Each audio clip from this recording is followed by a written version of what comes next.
Vamos receber aqui o professor Pedro Serrano, tudo bem? Bom dia, Renato. Bom dia, Adri. Tudo bem? Tudo bem. Bom dia, Pedro. Pedro, vamos começar pelo prato principal, né? Qual a sua avaliação dos interrogatórios? Do interrogatório de ontem e de anteontem? Eu dei uma olhada geral, né? Eu, francamente, achei normal, assim. Não vi nada fora do script. Tem algumas observações que a gente tem que falar, né?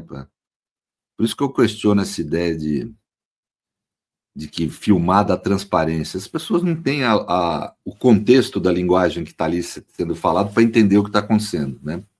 E isso é gozado, mesmo jornalistas, às vezes, viu, Renato? Que a gente mais que acompanha ali, que é mais setorista, às vezes não entende.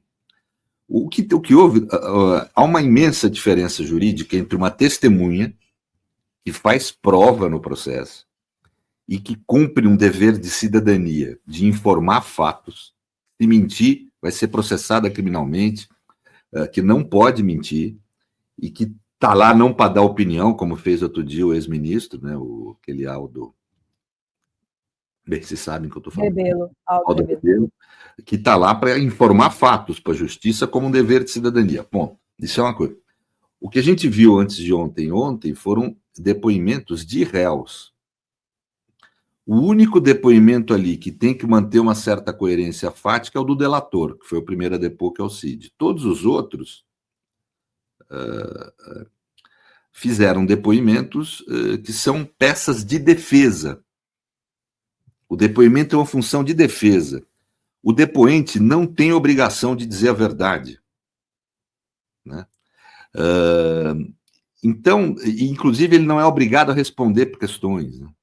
Ontem teve um caso antes de ontem, não lembro agora, mas um dos caras lá, o advogado, eu inclusive não gostei muito do olhar do ministro Alexandre, mas o advogado corretamente pediu, olha, eu quero que eu oriento aqui meu cliente e devo comunicar à Vossa Excelência que ele só vai responder as perguntas da defesa, não vai responder as perguntas da acusação. É o direito dele.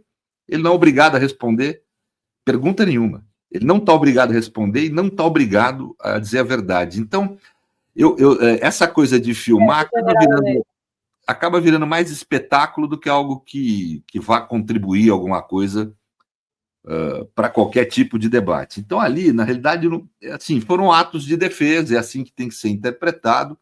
Ninguém que ouve pode tomar aquilo como verdade, porque não é feito sob compromisso da verdade, não é prova, não interfere nada no conjunto probatório. Então, eu acho que é isso. Então, assim... Agora, porque, de fato, né? Porque eles foram lá falar, o Bolsonaro mesmo falou um monte de mentira ali, não tem contestação, para quê, então, né? Essa etapa. É importante para a defesa. A defesa pode mentir. O Estado é que tem que arrumar prova para condenar, não é a defesa que tem que fazer isso. Então, é importante para a defesa, o sujeito ir lá e falar pessoalmente a sua versão dos fatos, né? Se é uma versão verdadeira, se não é. Aliás, o que é verdade nessas coisas? Quer dizer, sempre tem uma interpretação de um jeito ou de outro dos fatos, tal. Quer dizer, é o exercício da defesa, faz parte, né? Ele foi lá, é uma forma de defesa em que o sujeito não fala pelo advogado dele, ele fala por ele mesmo. Então, ele vai lá, olha no olho do juiz e fala, olha, isso aqui e tal. Tudo é direito do CUDE, qualquer processo penal no mundo tem isso. Muda-se um pouco as regras. Tem alguns lugares do mundo, por exemplo, que em depoimento o cara não pode mentir, mas ele pode não declarar, ele pode se abster de falar, né?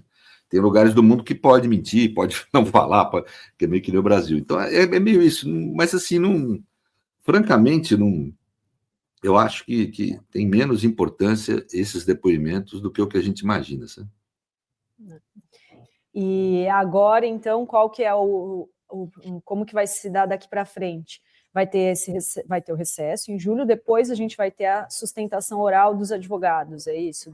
Vai ter as memoriais, né, as alegações finais, né? E está indo rápido, hein? Está me surpreendendo, sinceramente. Eu não imaginava que eles iam conseguir fazer isso tão rápido, não. É que aqui, na realidade, o grande estratégia é aquilo que a gente já falou várias vezes aqui, Renato, foi a divisão da investigação em núcleos, né?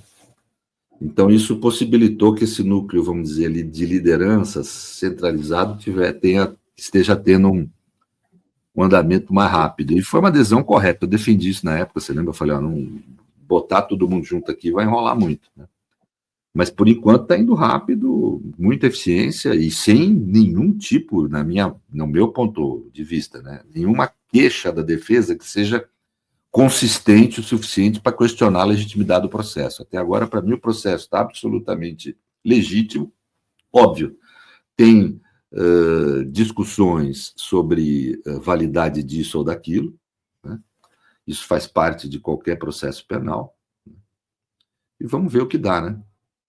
Eu tenho ouvido muito as opiniões do pessoal da área penal. Eu não atuo na área penal, né? Eu sou constitucionalista, né? Eu só dou palpite nessas coisas porque é dentro do Supremo. Então a gente acaba sendo chamado a palpitar e eventualmente dar pareceres, etc. Mas tem que ouvir os penalistas nessa hora. Nós temos excelentes penalistas no campo progressista, né? Temos que ouvi-los aí para ir vendo o que eles acham, que eles têm uma opinião mais precisa que a minha nesse tema do processo, como é que é o andamento, né, etc. O Pedro, eu fiz aqui um comentário que causou polêmica na hora que a gente abriu a live. Vou fazer para você, queria ter a sua opinião sincera. Eu acho que o comportamento do Xandão passou um pouco do que eu considero um comportamento que um juiz deva ter num tribunal, né? Eu não acho que ele deveria ser duro com Bolsonaro, eu não acho que ele deveria fazer pose de Batman, que nem o Moro, no julgamento do Lula, mas eu acho que o excesso de piadinhas banalizam o tribunal. Criam uma coisa assim, para quem está assistindo, principalmente isso está sendo transmitido, eles sabem disso, para todo o Brasil, as pessoas falam assim, tá vendo, isso tudo é uma grande palhaçada. Ninguém se leva muito nada a sério ali. O que você acha, Pedro? Olha, eu acho que ele está certo. Eu acho que quando o Xandão pega leve nessas coisas, ele acerta no alvo, Renato, porque veja, está sendo filmado, por isso mesmo. Qualquer fala mais dura dele pode ser usado depois para falar que ele foi parcial, que ele... entendeu? Quer dizer, e quando ele não está sendo parcial. Então, eu acho que é melhor aí moderar do que ser mais duro, entendeu? Óbvio que você não pode permitir que, como juiz, né, ele exerce poder de polícia, ele não pode permitir que vire bagunça, né? Tem aquele advogado, não sei se você lembra, até me surpreendeu, tinha uma boa impressão dele, foi desembargador, que fez um escândalo lá. Isso não pode permitir mesmo, tanto que tem um inquérito policial rolando contra esse advogado hoje e tal. Agora, essas piadinhas que o Bolsonaro faz, isso não interfere em nada no que é o frigir dos ovos, né? E se o Alexandre entra no jogo e resolve dar uma dura no Bolsonaro, isso pode prejudicar. Então, eu acho que ele foi correto, ele foi temperado, e é assim que tem que ser, ele tem que ter postura de juiz, né? Eu vou te ser franco, eu já falei aqui, às vezes eu tenho um certo medo, porque o ministro Alexandre, embora tenha tido uma excelente formação jurídica, para você ter uma ideia, foi orientando de Dalmo de Abreu Dallario, um grande jurista e do nosso campo, né? Embora tenha tido essa formação, ele foi do Ministério Público, tem aquela visão de Ministério Público e tal, essas coisas têm medo, na hora que... Porque a maior preocupação que eu tenho tido nesse negócio é de criar um discurso de defesa da legitimidade, depois que tiver a decisão. Esse processo não acaba no dia da decisão, né? Nós temos que entender, aí uma outra questão que não é de justiça, é política, mas é a questão política que está em torno dele, né? Vai haver um backlash, ninguém duvida disso, a teoria do direito constitucional trata dessas coisas, vai haver uma reação, né, vamos tratar assim, né? E nós precisamos ter um discurso forte de legitimação do processo da decisão quando houver essa reação, porque eu acredito, pelo que eu estou vendo das provas, que a maioria ali vai ser condenado a penas graves, e vai ser condenada com razão, de uma forma legítima. Até agora, você pode ter divergência aqui ou ali, não conheço um processo penal que não tenha. Eu não conheço um processo penal que tenha tido advogado, porque aqui no Brasil tem essa coisa, de fato, às vezes não tem advogado. Mas quando tem advogado, em que não haja uma alegação de nulidade, não, isso aqui tudo é um abuso, esse papo sempre tem. O problema é esse papo, ter legitimidade ou não, ter fundamento ou não. Até agora, eu vi motivos para divergência. Eu não vi motivo para falar que o processo não foi legítimo, não foi correto, né? Se tem críticas a elementos autoritários do processo, na realidade é uma crítica que deveria ser dirigida a todo o sistema de justiça brasileiro. Aliás, nós estamos perante a corte menos abusiva no sistema, a melhor corte que nós temos, que é o Supremo Tribunal Federal. Se alguém acha abusiva alguma coisa lá, vai ver como funciona o Tribunal de Justiça de São Paulo e de outros estados no campo criminal, para daí falar alguma coisa. Então, em geral, é gente leiga que fala, que abuso, virou esse discurso agora faz uns anos, né, no Brasil, anti-supremo, mas que é absoluta coisa de leigo que não tem noção de como funciona o sistema. É muito... O pobre é tratado no sistema de justiça com uma imensidão de violência a mais do que o pior momento mais violento que esse processo teve, né? Então, nada disso tem legitimidade. É fácil desmontar esse tipo de argumento até agora, porque o Supremo tem tido correção na forma de proceder. Tem dado direito à defesa, tem sido moderado em reações, não prendeu o Bolsonaro. O Bolsonaro pode falar o que quiser no exterior, o filho dele. O Bolsonaro está solto. Lula foi preso 600 dias. Então, ou seja, nós temos amplos argumentos, intensos argumentos para defender a legitimidade desse processo, caso haja alguma condenação, né?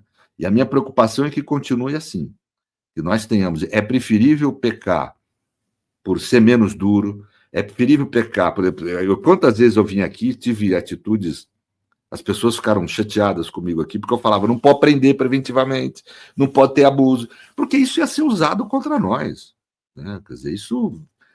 então, acho que é com calma. Ter a condenação na decisão final, com direito à ampla defesa, né? Num processo correto, como que está sendo tocado, e é isso que tem que ir com calma, né?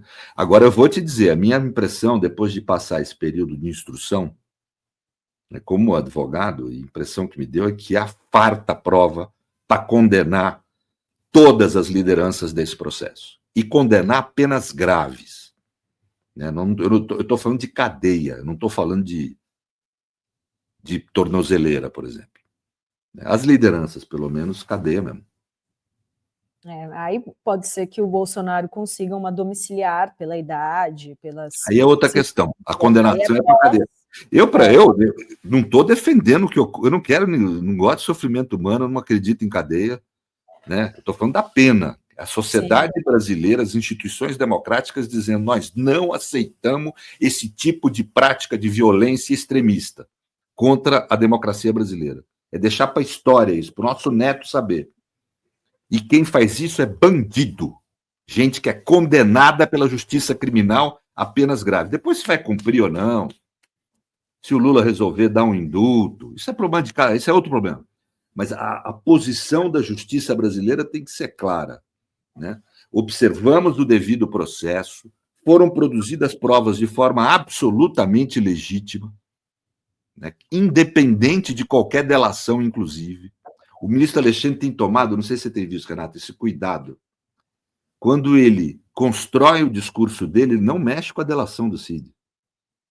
Eu estou falando aqui de provas obtidas independentemente de qualquer delação, por investigação técnica, por busca e apreensão de documentos, por ruptura de sigilo de gadgets aí, de coisa do gênero. Quer dizer, ou seja, instrumentos absolutamente legítimos de obtenção de prova. E há farta prova de que houve no Brasil uma tentativa de golpe, de que houve no Brasil o uso para essa tentativa de golpe de uma organização criminosa armada, né? E de que houve, obviamente, dano ao patrimônio público. Aí já é o crime menor. Rovar. Pedro, eu queria fazer um parênteses, a gente vai voltar para o... Eu tenho várias coisas para falar do processo de ontem. Uma das que eu queria falar foi aquela aquela atitude do Paulo Sérgio, eu não sei se a Adri tem um vídeo do general Paulo Sérgio com o advogado dele. Sim. Viralizou isso, ele foi extremamente grosseiro, teve gente propondo até uma manifestação do OAB em relação àquilo. Não sei se esse tipo de coisa é normal, depois eu até queria que você falasse. Mas eu queria perguntar sobre a história da Zambelli, Pedro. Qual a sua avaliação da situação dela? Agora, por exemplo, ontem o Hugo Mota falou, não, ele ia tomar a decisão da mesa de afastá-la, de perda de mandato, já que foi declarada presa pelo Supremo Tribunal Federal. Mandado de prisão do Supremo. Mas agora ele recua e diz que não, que vai colocar em plenário. Tem muita gente dizendo que isso é ilegal, inconstitucional, né, que ele não poderia fazer isso. Queria saber disso e saber também, olhando constitucionalmente, aí, não sei se você chegou a verificar como é que funciona a Constituição italiana também para esse tipo de caso. Qual que você acha que vai ser o destino dela? Bem, primeiro que eu acho que o certo ela seria ser presa na Itália, para não ter perigo de fuga, etc., enquanto tiver a partir do momento, pelo menos, que a Embaixada Brasileira pedir a extradição. Agora, não sei se vão fazer isso. E eu acho que a Itália tem casos anteriores em que ela extraditou cidadãos, né, por crimes, né? Inclusive o nome daquele sujeito ultra valioso, que foi diretor do Banco do Brasil e esteve envolvido no caso do Mensalão, era um dos principais envolvidos. Isolato, inclusive, ele tinha cidadania italiana e foi extraditado. Mas, assim, além dele, né? Tem o caso Cacciola, né? Tem o caso Cacciola, mas o Cacciola eu acho que foi diferente. O Cacciola ele obteve lá a não extradição, mas ele saiu do país e pegaram ele na saída. Ele foi dar uma saidinha e pegaram ele. Quer dizer, de qualquer forma, ela está extraditada, ela está no exterior, na condição que ela está, não é nada bom para ela. Né? Vamos ser aqui claro também. Né? E ela não vai poder voltar. Até prescrever, e prescrever demora.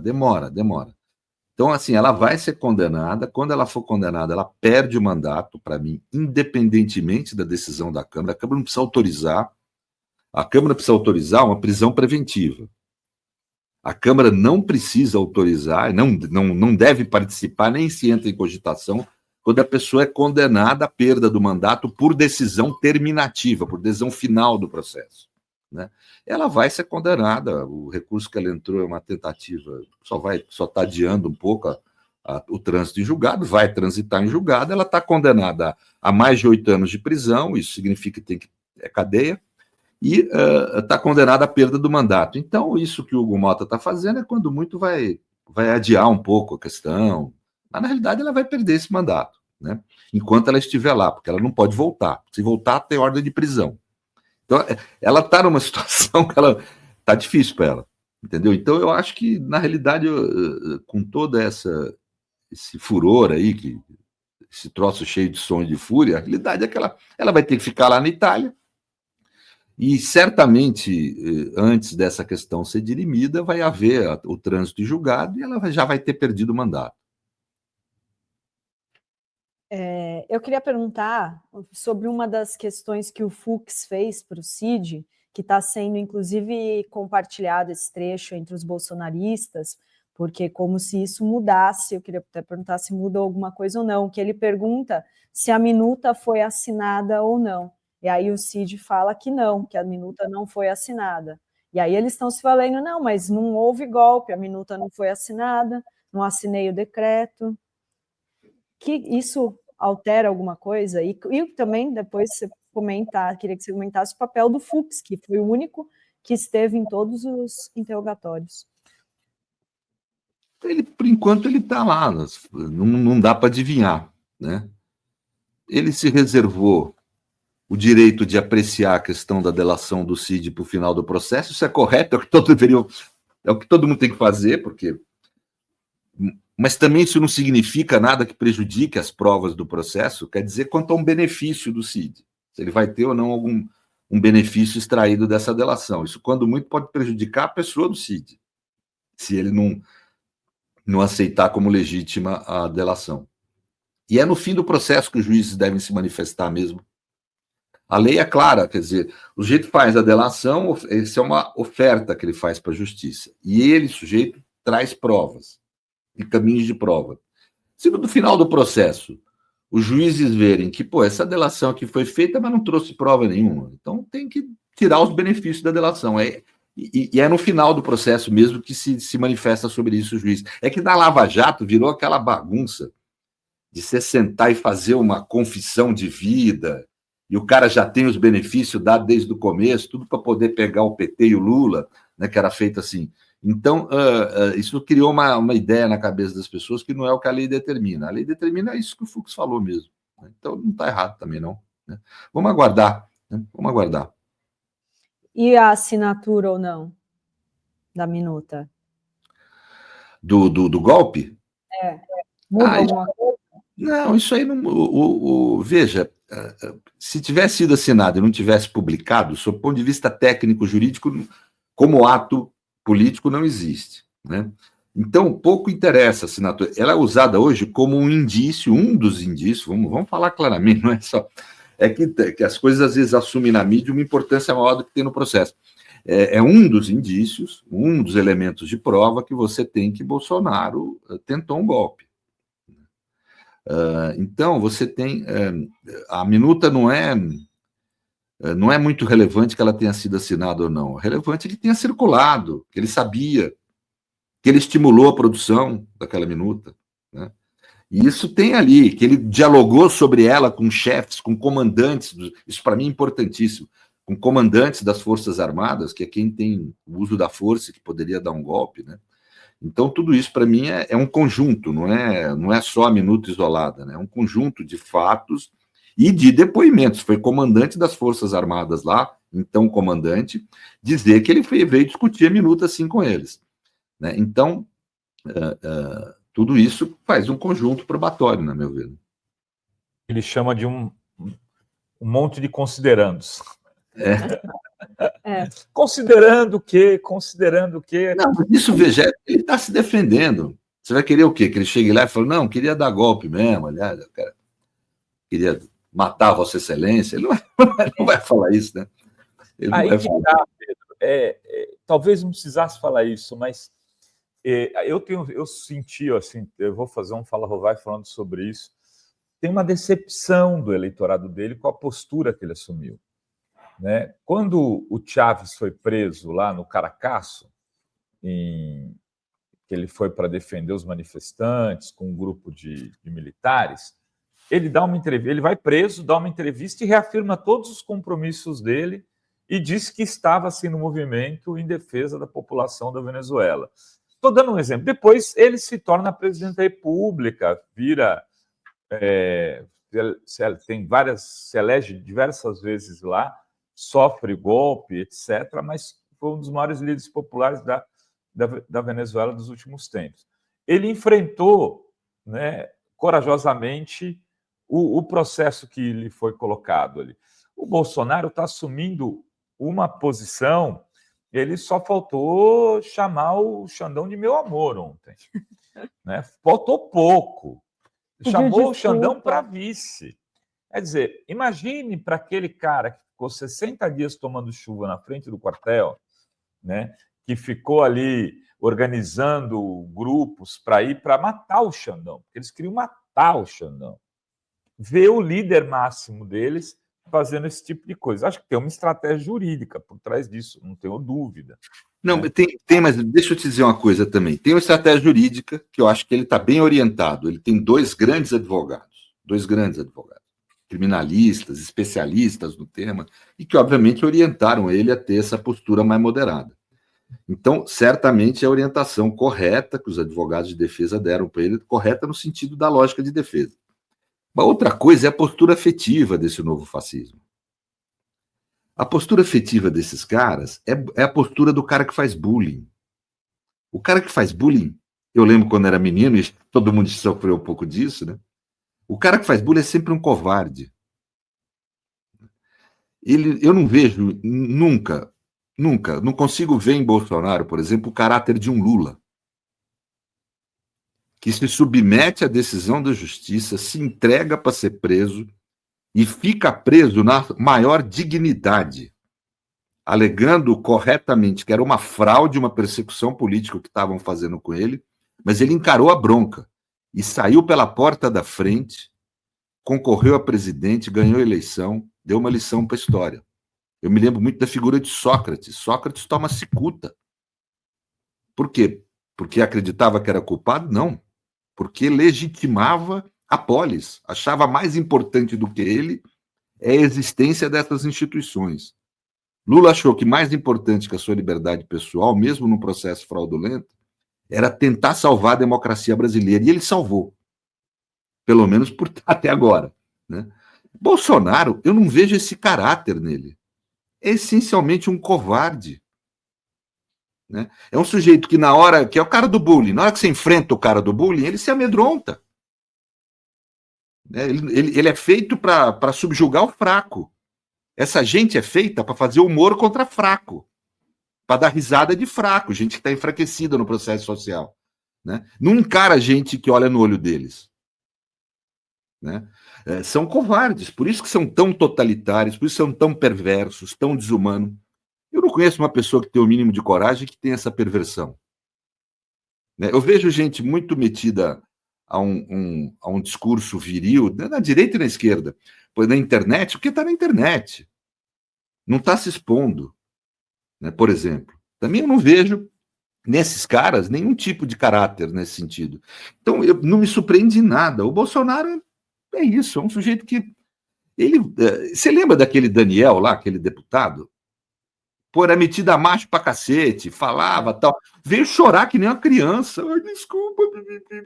Na hora que foi preso, pô. Agora, você viu o José Dirceu? Eu me lembro dele e do Breno Altman, os dois levantando a mão quando o José Dirceu foi preso. Né, com toda a mídia contra. É outro caráter, é gente de outra qualidade como gente. Né? Então, quando a gente fala contra o fascismo, não é só porque eles têm uma ideologia, é porque é gente menor.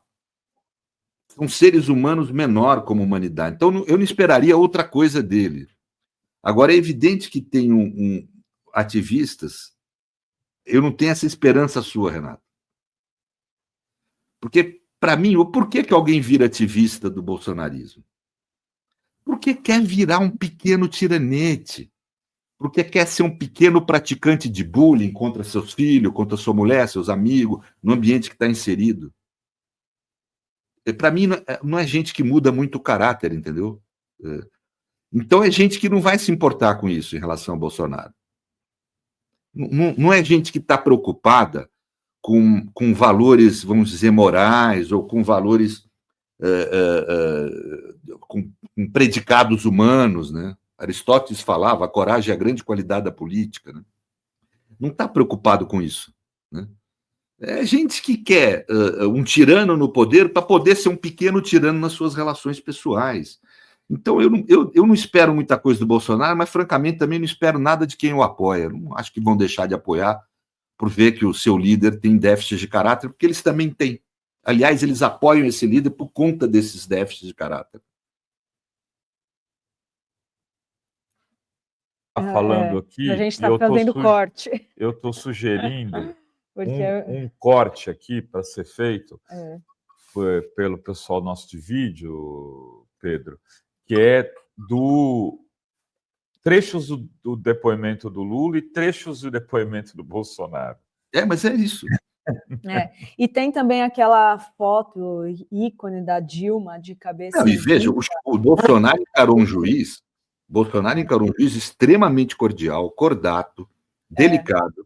O Lula encarou o Moro, que mesmo com o seu certo déficit cognitivo, que evidentemente o Moro tem, ele tentava botar, ele foi duro, o Moro foi duro, foi um acusador, não foi um juiz, né? E o Lula encarou e olhou no olho dele. Né? Intimidou o Moro.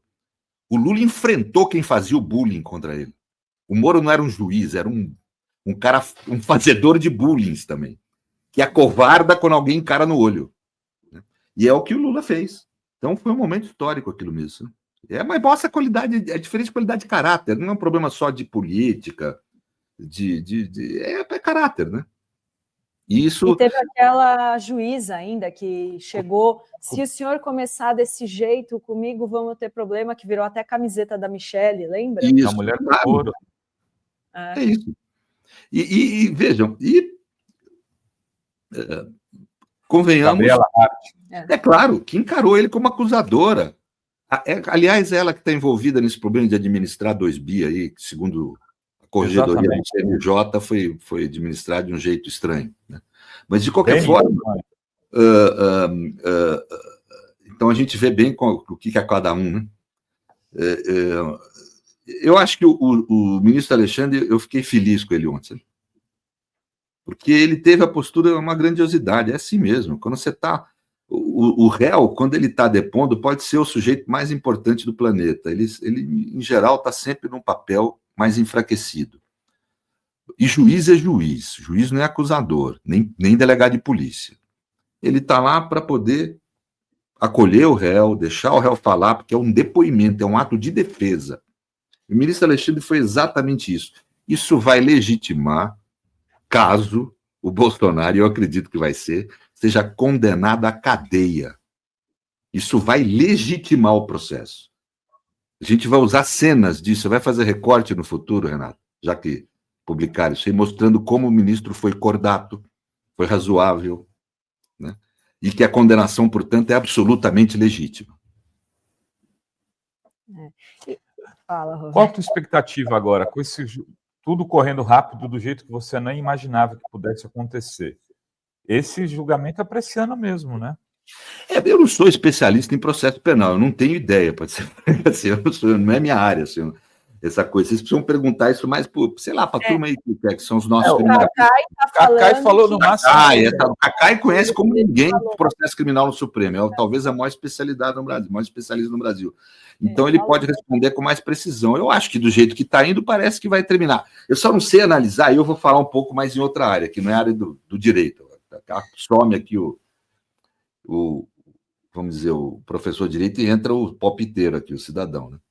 Eu não sei qual que é o efeito na política disso. Eu não sei se é bom. Porque exatamente por esse caráter do Bolsonaro, ele não vai encarar a cadeia. Ele não vai querer encarar. Eu acho que ele vai fazer, ele tem um risco de fazer um acordo com o Tarcísio aí, o compromisso do Tarcísio indultá-lo, e a gente ter uma frente conservadora a partir daí. Eu tenho esse receio no campo da política. Eu acho que seria melhor, do ponto de vista político, que isso durasse mais tempo. Eu tenho dito isso aqui várias vezes. Esse processo... Mas tem que funcionar por critério de justiça. Está tudo indo de acordo, é o tempo que tem que durar. É isso. Mas, assim, quando eu penso no efeito político, sempre tem, né? Esse tipo de caso. Sim. Porque no caso de um Tarcísio, teria que sair do governo até abril, né? Em março, e aí... Não favorece. Se você tem... O Bolsonaro não vai querer correr risco de ir para a cadeia, ele vai querer eleger o próximo presidente para indultá-lo. E vai querer fazer maioria no Senado para meter a faca no pescoço dos ministros do STF e falar, se vocês anularem o meu indulto, nós vamos caçar o mandato de vocês. Isso, eu não conheço nada dessa coisa de eleição, é palpiteiro mesmo, aqui é palpite. A impressão que me dá é que o Tarcísio teria mais viabilidade eleitoral que os parentes dele.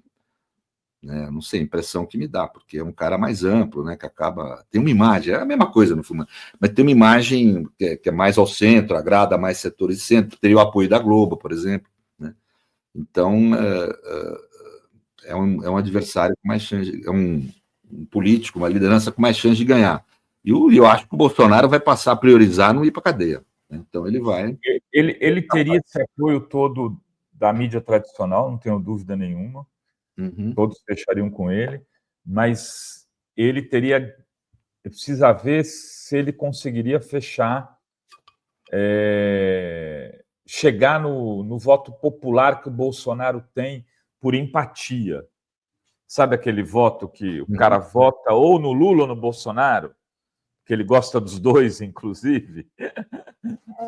É aquele eleitor mais simples, tal. Eu vi isso acontecer muito em Gonçalves, onde eu tenho um chalezinho, eu sempre fui para lá, fiquei a pandemia inteira lá. O cara falou, não votei no Haddad porque era o Bolsonaro, que eu acho melhor que... Se fosse o Lula, eu votaria no Lula. Mas como era o Haddad, então talvez ele tenha esse fator Haddad aí. Eu não sei, eu não sei avaliar, eu só tenho. Eu também não... É difícil avaliar isso né? sem dados empíricos, né? Ô, Pedro, e aquela questão dos empresários que o advogado do Bolsonaro levou aquele áudio falando que ele se encontrou com os empresários e tal, e até o Xandão brincou, o senhor quer fazer um aditamento, né, incluir esses empresários? Isso, como que fica esses financiadores? Porque eles foram lá também pedir um golpe, né? Eu acho que veja, tem que... Uma coisa é pedir, pura e simplesmente, né? Veja, nós temos que ver que a tentativa de golpe é um crime de tentativa, e, na minha opinião, ela vai caracterizando, e aí, por causa da minha formação em Direito Constitucional e Teoria do Estado, ela vai caracterizando quando tem um elemento de uma estrutura política, né? Ou seja, quando você comete uma conduta, se nós estamos no bairro, nós três aqui, falamos em fazer uma revolução, um golpe, é uma coisa. Agora, se eu sou o presidente da República, vocês são comandantes militares, é outro papo. Não é papo de boteco. Entendeu? Por quê? Porque nós estamos reunindo alguém que tem poder político e liderança política com quem tem as armas. Né? Então, essa coisa você tem que ver. O fato de um empresário pura e simplesmente pedir é uma coisa. Agora, por exemplo, se indiretamente ele está oferecendo ajuda, oferecendo recursos, ele começa a ser coautor dessa tentativa. Então, precisa investigar. Eu creio que é isso que a PF está fazendo de forma silente, como tem que ser feito. Porque se ela vai e anuncia que está investigando tal empresário ou outro, esses caras se protegem e tal, né? E outro não pode expor também a imagem das pessoas sem ter uma certa convicção, né, de que tem um elemento de prova ali, pelo menos uma suspeita fundada. Então, eu creio que a Polícia Federal está investigando. Vejam, lembre-se que no relatório ela fala que ainda não é o relatório terminativo das investigações. As investigações prosseguem. Inclusive, houve na época indicação, vocês lembram da agrobusiness, negócio de agrobusiness? Então, assim, deve estar havendo investigação lá. Eu estou aqui, eu não sei, eu não tenho informação nenhuma. Eu estou chutando que deve ter e deve estar sendo feita da forma como ela fez as outras, no silêncio. Vocês lembram que a gente vinha para essas lives aqui no nosso campo e todo mundo, não vai acusar ninguém dos líderes, só está pegando bagrinha. Eu falo, calma, a gente não sabe, né? E não tem que saber mesmo. Então é a mesma coisa que eu digo para você. A gente não sabe se está sendo investigado algum empresário e não tem que saber. Não tem. É muito bom que não estejamos sabendo.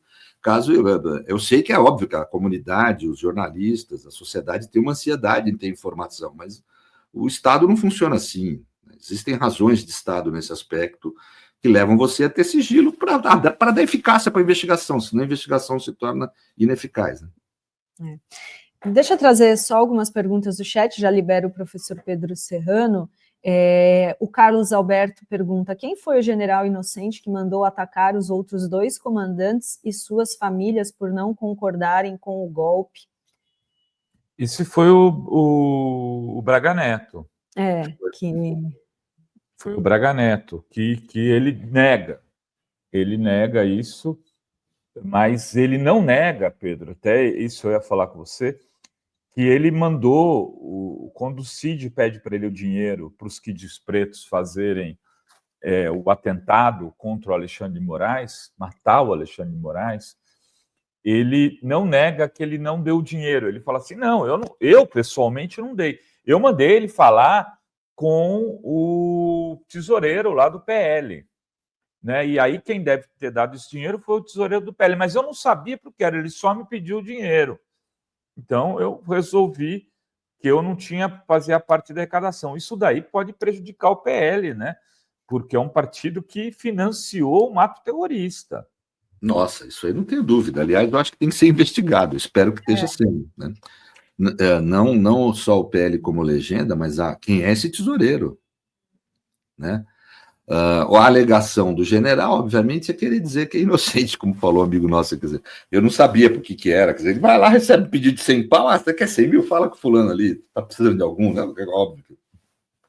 Primeira coisa que o cara faz é, mas para que você quer, né? Mas tudo bem, para mim não é muito verossímil, mas é a alegação dele, tá ótimo. Agora, ele envolve o PL, acho que inclusive envolve uma pessoa física, a figura do tesoureiro. Eu espero que a partir de agora se passe a se investigar. É um elemento que possibilita investigação, não possibilita acusar ninguém, porque a fala de um réu não pode ser tomado como prova, mas é o suficiente para investigar. Eu espero que a partir de agora se inicie uma investigação, porque, veja, se tratou de um dinheiro utilizado para uma tentativa violenta de golpe, inclusive que previa a morte de lideranças, não só o ministro, o presidente eleito, vice-presidente, até o Alckmin, o Zé Dirceu parece que também estavam querendo matar. Então, quer dizer, putz, então isso aí eu acho que tem que investigar isso com seriedade, né? Não é pouca coisa, não. Vocês já notaram que é um discurso, a criação de um discurso, que como se esse negócio dos Kid de Preto não fosse nada? Uhum. A bravata, né? Cara, oficiais superiores do Exército. Não tem tenente lá, não. É só coronel, né? E um general. Armados, os caras que são dentro do Exército treinados para matar gente com roupa civil, quer dizer, aqueles killers, assim, sabe? Aqueles caras... E essa tropa, que é a mais qualificada para matar alguém, é mobilizada, chega a estar lá no ambiente físico, depois é desmobilizada por razão alheia à vontade deles, né? Não caracteriza tentativa de homicídio? Não caracterizou, mas caracteriza, sim, gravemente uma tentativa de golpe de Estado ali, eu não tenho dúvida, de um atentado grave ao Estado Democrático de Direito, né? Com uso de armas e de violência. É grave o que houve. E quem financiou é coautor. Se caso, por um acaso, eu não estou dizendo que se o tesoureiro do PL possibilitou dar esse dinheiro, primeiro tem que investigar e outros crimes contra a administração pública. Dinheiro de partido é dinheiro público, não é feito para financiar crime, né? E segundo, ele também é coautor dos atos praticados. Então, no fundo, Renato, você está falando de alguém que cometeu crimes mais graves, porque ele é coautor da tentativa de golpe, mas, ao mesmo tempo, também tem aí desvio de dinheiro público, peculato, etc. E tal. Então, que é também outro crime grave, né? Então, precisa. Eu tenho certeza que a Polícia Federal se já não estiver investigando, vai investigar. Esses depoimentos abrem espaço para muitas outras investigações. Porque, veja, eu não estou dizendo que é prova, as pessoas podem confundir algum advogado que esteja ouvindo. Eu não estou dizendo que é prova contra ninguém. O depoimento do réu não tem a capacidade de ser prova contra ninguém. Ele é prestado sem compromisso com a verdade, né? Mas é, sim, elemento para iniciar uma investigação. É uma informação verdadeira ou falsa que chega na polícia, que a gente chama de notícia crime, e que é o suficiente para a polícia começar a investigar, sem levar em conta o depoimento, mas investigar por outros caminhos, né? E uma última pergunta, antes da gente liberar o Pedro e ir para o Fala Rovai, o Luiz Renato diz: professor, o senhor acha que as autoridades envolvidas nesse julgamento estão sofrendo coação nesse processo? E se, de repente, o julgamento leve à absolvição dos acusados? Veja, Luiz, eu acho que houve uma tentativa de coação, tenho essa impressão, não tenho certeza, porque eu estou esperando a investigação, né? Há uma investigação hoje em andamento que investiga se o Eduardo Bolsonaro tentou não coagir as autoridades no transcorrer do processo, está sendo investigado. Ponto 1. Ponto 2, eu tenho absoluta certeza que nenhuma dessas tentativas foi eficaz, né? Os ministros ali têm uma segurança jurídica para fazer o que estão fazendo, têm uma proteção de normas constitucionais, e tem coragem pessoal, é gente de qualidade, os ministros que estão envolvidos nesse julgamento. Então, eu francamente creio que eficácia não vai haver. O que pode haver, bem, eu acho que vão haver réus condenados, porque a materialidade do delito, que é a existência do crime, só para tornar claro, está mais do que comprovado no relatório da PF, está intensamente demonstrado. Então, óbvio que tem que ter algum culpado, vamos dizer assim, né? E acho que o processo está mostrando ali que vai levar à condenação de alguém. Agora, pode ter alguém no declarado inocente? Pode, isso é normal. A gente deve esperar isso. Tem, com certeza, não seria nada normal que um ou outro réu ali não tivesse demonstrado a sua participação no delito, né? A sua autoria, ele inocentado. Então, isso pode haver, sim. Não surpreende se houver, não surpreende. Mas eu vou dizer para você, com tudo que eu estou vendo nesse processo, a minha impressão, olhando de longe, não é nenhum ponto de vista técnico aqui, mas olhando de longe com a experiência que eu tenho da advocacia e da atividade acadêmica do direito, eu acho que as principais lideranças ali não escapam de condenação, e grave. E aí aqueles que previram que as coisas ficariam só nos bagrinhos não vão fazer numa nota de Ramos. Não ficou, mas eu acho que está sendo um exemplo, viu, Renato, até agora. Eu sei que tem questões polêmicas, a gente podia qualquer dia, se vocês quiserem, que eu não acho que não vale a pena, mas a gente fazer uma live aqui só para falar das discussões polêmicas que tem no processo, as questões técnico-jurídicas, talvez para os advogados interesse isso. Mas, assim, na realidade, não tem nada que deslegitime. Né? Se é para apontar erro formal nesse processo, então eu vou falar o seguinte: solta os 8 mil presos que a gente tem no Brasil, porque com certeza a imensa maioria está ali por processos com muito menos garantia, muito menos possibilidade de defesa, e, em suma. Então, eu acho que nós temos um processo legítimo ali, acontecendo até agora. Pode haver uma ilegitimidade posterior? Pode, eu espero que não aconteça, mas pode haver. Mas até agora não vi, não. Não vi nada aqui. Nenhum argumento me sensibilizou assim, sabe? Tem um argumento que me sensibilizou um período, depois eu recebi informações que não é bem assim. Quando eu vi advogados de defesa falando que não tiveram acesso a documentos importantes, depois eu recebi informações que não foi bem assim. Né? Então, eu, sinceramente, nada ali me sensibilizou ao ponto de eu falar, pô, está comprometida a legitimidade. Ao contrário, está todo mundo solto ali, só está preso quem tem que estar preso mesmo. Gente que, pô, pelo amor de Deus, fez o que fez, né? Tentou matar a gente, etc. Então, acho que, em suma, eu acho que está tudo indo de acordo com os conformes, a defesa são advogados excelentes, né?